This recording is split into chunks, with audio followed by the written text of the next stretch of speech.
This is a video of my new train layout.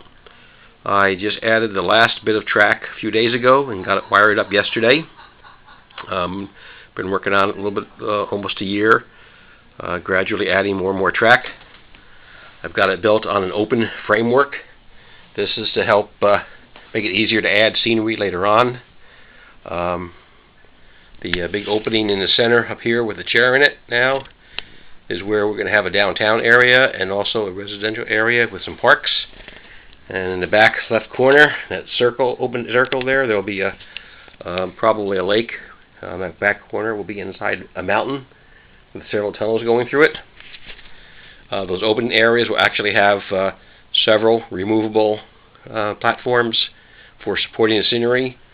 We're going to make it removable, so if we have to get in there and do maintenance, we can do that. Otherwise, it'd be too far to reach. Many of the trains are from my collection that I had as a kid, but we've acquired some new cars, plus also acquired some older cars at train shows and on eBay. You can see this. That is my old transformer that I used as a kid, and sitting next to it is a smaller transformer from the same era that we picked up at a antique shop at in Pentwater when we were camping last summer. This is my old freight station that we've restored, and there is a switch tower from the same era that we bought on eBay. This is my old Wabash diesel engine pulling some freight cars. This is my old Berkshire steam engine pulling a bunch of coal cars, most of which we've acquired either at train shows, and also Jenny got me some for a present a couple of years ago. And we're set up now so we can operate 3 trains at one time. The third train is pulled by a Pennsylvania diesel electric, which is actually a new engine that we bought, but it was built to replica an old Lionel from the mid-50s. I'm going to start to operate that train right now.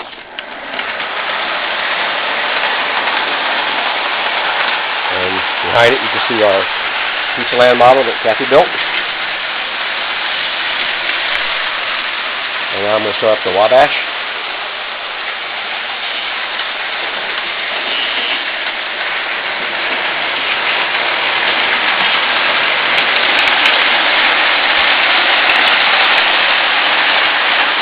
Now I'm going to start up the steam locomotive pulling the coal cars.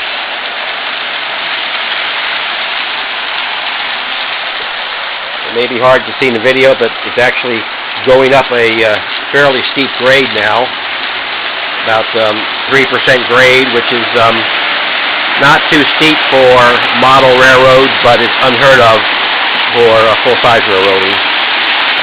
But these old Lionel engines have no problem going up those grades.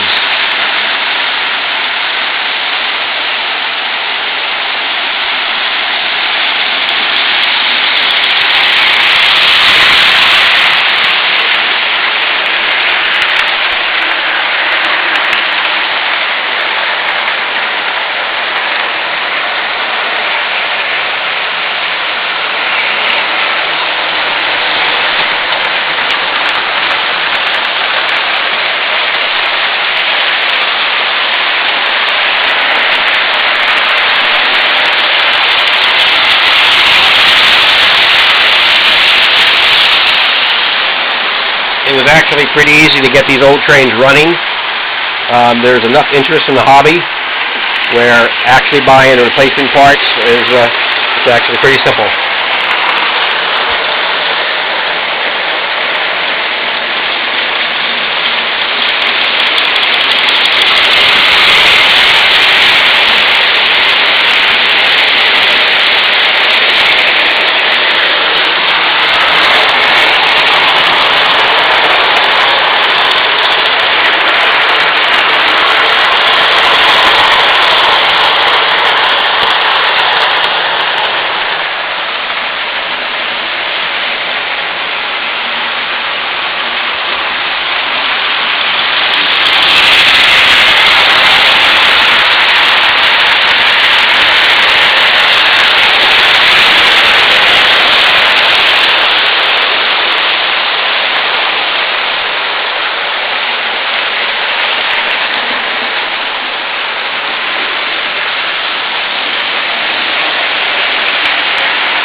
is the control panel that I built to operate the 13 switches. It's actually temporary. I just printed out the layout that I drew on my on the computer train CAD package I have. Eventually, I'm going to have a much larger layout with more controls on it.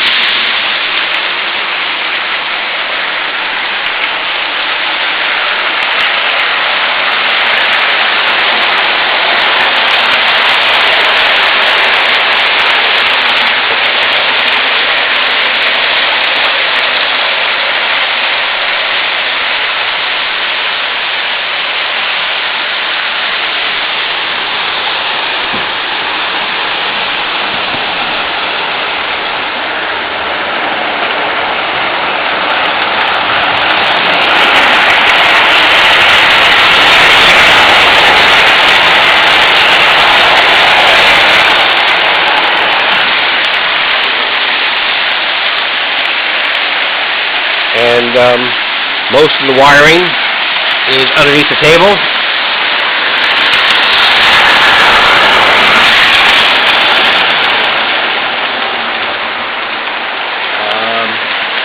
That is one of the switch controllers.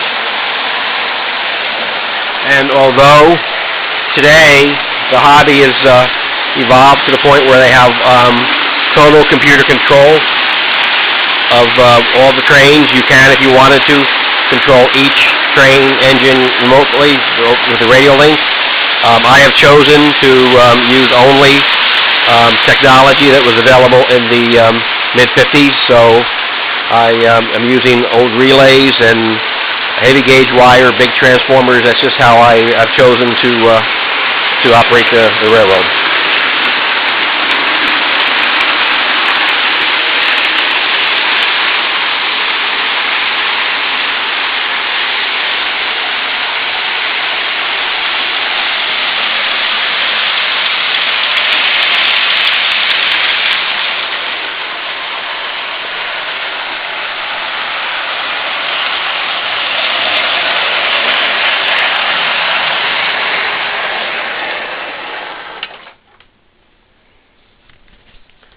And I can show you how the switches operate. You can see as I throw the switch, the movable part of the switch called a frog will move from main line to branch line, and the little motor operators that we use will remotely push that switch from one side to another.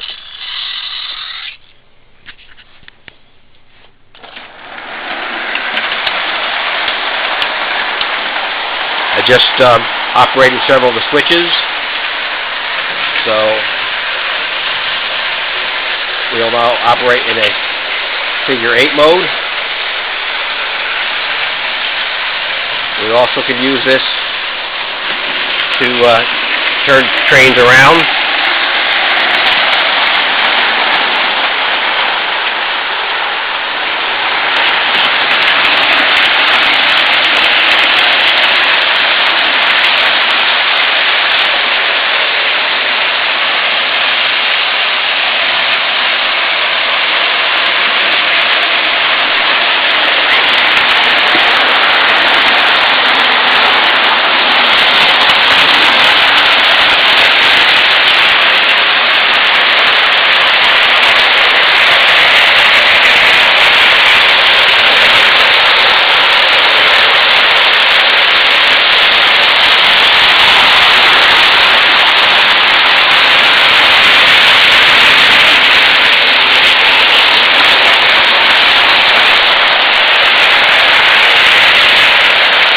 In this area here, we're going to have a farm area.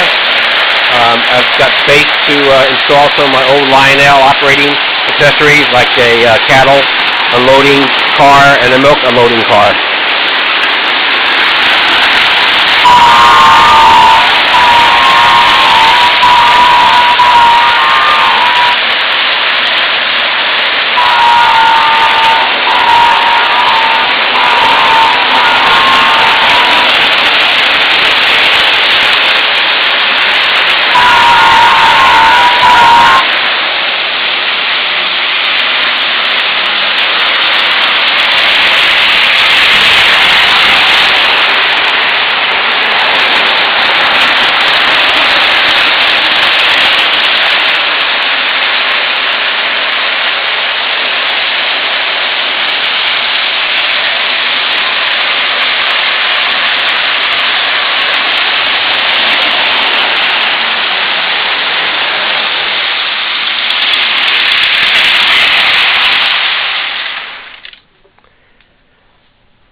And as you can see, I'm going to swing around to one of my messy work tables.